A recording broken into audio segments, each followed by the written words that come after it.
सवाल है। दुविधा क्या है, मतलब वो कंफ्यूजन है। जैसे मैंने मारुति के मैनेजमेंट से बात की तो उन्होंने कहा कि 8.5 लाख गाड़ियों की बुकिंग है इस समय इंडस्ट्री वाइड, उसमें 4.5 लाख अकेले मारुति की है। ये बात सही भी है, बहुत सारे लोगों को आप देखिए ना, खूब गाड़ियाँ बुकिंग है तो ले रहे हैं वो लोग। फिर मैंने एसबीआई के मैनेजिंग डायरेक्टर से बात की पॉलिसी के दिन कि भाई ये ब्याज दर इतनी महंगी हो रही है, क्या अभी भी लोग उतना ही लोन ले रहे हैं, होम लोन, पर्सनल लोन, तरह तरह के लोन। तो उन्होंने कहा कि होम लोन की ग्रोथ 18% चल रही है इस समय, मल्टी ईयर हाई पे है, बावजूद इसके कि टिकट साइज ऊपर है, मकान महंगे हो रहे हैं, सब कुछ है, लेकिन उसके बावजूद होम लोन की ये रफ्तार है। लेकिन नंबर्स पे जब जाओ आप तो डर लगता है कि अरे पता नहीं ब्याज दरें बढ़ रही, कैसा होगा। तो क्या ये एक डिस्कनेक्ट आप महसूस करते हैं कि जो ग्राउंड पे हम लोगों को दिखता है वो एकदम अलग होता है, जो यहाँ बहुत सारे ज्ञानी लोग बैठ के बताते रहते हैं कि ऐसा हो जाएगा वैसा हो जाएगा, डराते रहते हैं? देखिए नीरज जी, सबसे पहले तो आपने बात किया कार्स के बारे में, तो मेरा मानना है इस साल कम से कम 38 लाख गाड़ियां बिकेंगी 4 व्हीलर। और इसके अलावा आपने जो सेकंड हैंड मार्केट तो देखा ही नहीं कि करीब 20 लाख गाड़ियां वहां सेकंड हैंड भी एक्सचेंज हो जाएंगी इस साल में। तो मार्केट तो बहुत बड़ा है, पहली बात। दूसरी बात, आप इंटरेस्ट रेट कितना भी बढ़ा दें, 1-1.5% रेट बढ़ा दिया, तो क्या जो घर लेने वाला है वो अपना डिसीजन चेंज करेगा कि भाई 6.5 से मेरा होम लोन अब 7.5 हो गया, जो मेरा 1000 रुपीज पे पर लाख पे जो 670 रुपए का इंस्टॉलमेंट आता था अब 730 का आएगा।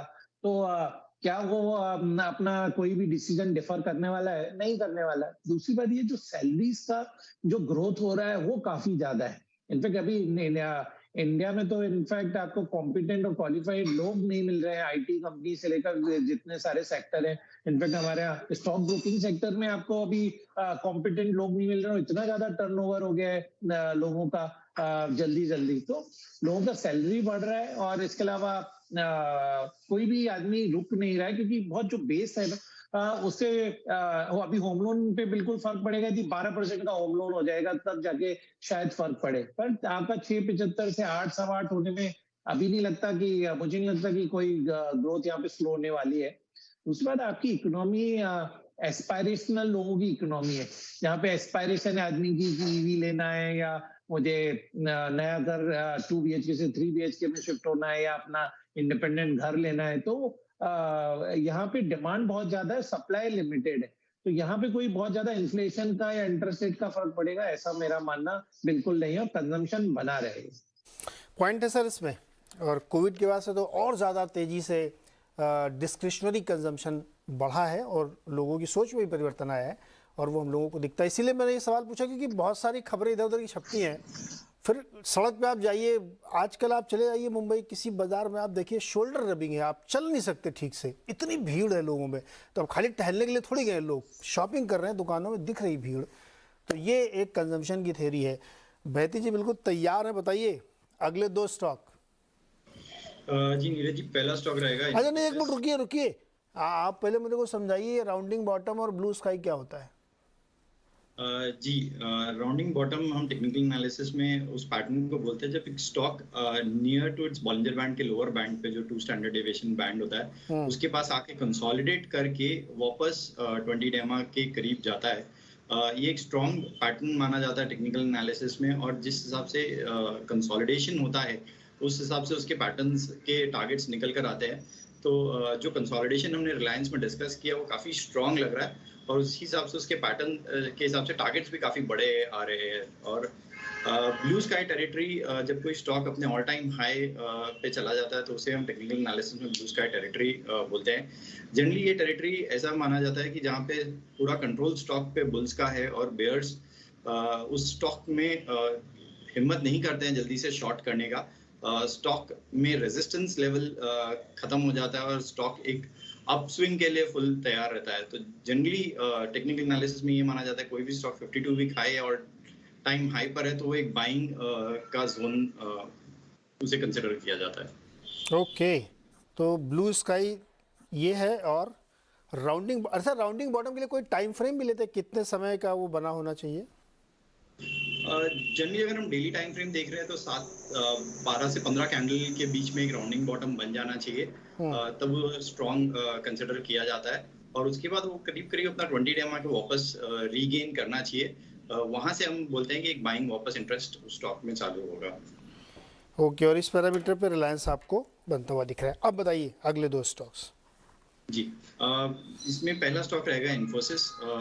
1950 का हाई देखकर स्टॉक ऑलरेडी स्लाइड होकर वापस 1430 के करीब आ चुका है। ज़रूर हमने इसमें प्रेशर बहुत ज़्यादा देखा है, बट जो प्राइसिंग पे अभी अवेलेबल है काफ़ी इंप्रेसिव है। Q2 के नंबर्स वापस आने वाले हैं जो कि काफ़ी अच्छे रहेंगे, जो कि हमने एक्सेंचर के हिसाब से हम कोट कर रहे हैं कि नंबर्स अच्छे आने हैं, क्योंकि एक्सेंचर के नंबर्स अच्छे आए थे। ये स्टॉक्स में, पूरे IT स्टॉक्स में जो सेलिंग आई थी वो मेजरली आई थी एट्रेशंस के कारण, कि हमने इन्फोसिस में देखा था 24% का करीब 25% का एट्रेशंस नंबर्स आए थे, तब से इसमें स्लाइड हुआ था। अभी जिस हिसाब से वापस स्टार्टअप्स में एक फंडिंग विंटर आ गया है, हमने देखा है कि नैस्डैक की कंपनीज, फेसबुक जैसी कंपनीज, मेटा जैसी कंपनीज बोल रहे हैं कि हम हायरिंग क्लोज कर रहे हैं। तो इन्फोसिस के लिए एक अच्छा है कि जो इनका एट्रेशंस है वो काफ़ी कूल डाउन हो गया है और ऑर्डर बुक काफ़ी हेल्दी है। तो हमें लगता है कि यहाँ से एक अच्छा बाइंग स्पॉट बना हुआ है इन्फोसिस खरीदने के लिए। तो 1400 का एक स्टॉप लॉस लगाकर खरीदारी की सलाह रहेगी फॉर द इमीडिएट टारगेट। ये सारे जो मेरे स्टॉक्स है ये मिड टर्म है, 2 से मैक्सिमम 3 महीने के अंदर ये सारे टारगेट्स आते हुए दिखेंगे। कुछ शायद टारगेट्स दिवाली तक भी हम देखने मिल सकते हैं। तो 1500 के टारगेट के लिए इन्फोसिस में खरीदारी की सलाह रहेगी। सेकेंड स्टॉक है ICICI। अगेन, अगर जिस हिसाब से डिजिटलाइजेशन हो रहा है, सबसे बड़ी बेनिफिशियरी बैंक्स ही है। हमने देखा है कि UPI पेमेंट एक काफ़ी सक्सेसफुल मोड रहा है और इसमें फ्रंट लीड जो कर रहे हैं जिस पूरे डिजिटलाइजेशन ऑफ इकोनॉमी में, ये प्राइवेट सेक्टर बैंक कर रहे हैं। ICICI बैंक की बैलेंस शीट काफ़ी अच्छी हुई है। आशीष सर के काफ़ी बार मैंने कमेंट्री सुनी है कि उनकी बैलेंस शीट काफ़ी स्ट्रॉन्ग होती जा रही है every quarter and quarter.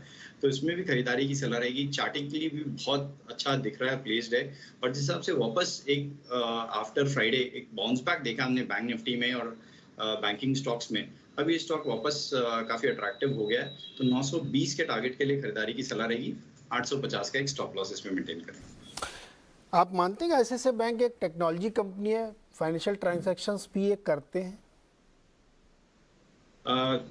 Ji Neeraj ji, not just ICICI bank, SBI भी, अगर आप योनो ऐप देखेंगे और जिस हिसाब से SBI के योनो के डिजिटल हेड HDFC से आए हैं और काफ़ी एक पूरा अलग सा SBI दिखता है।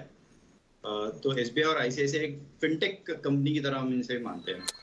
नहीं, बिल्कुल सही। मैं तो देखिए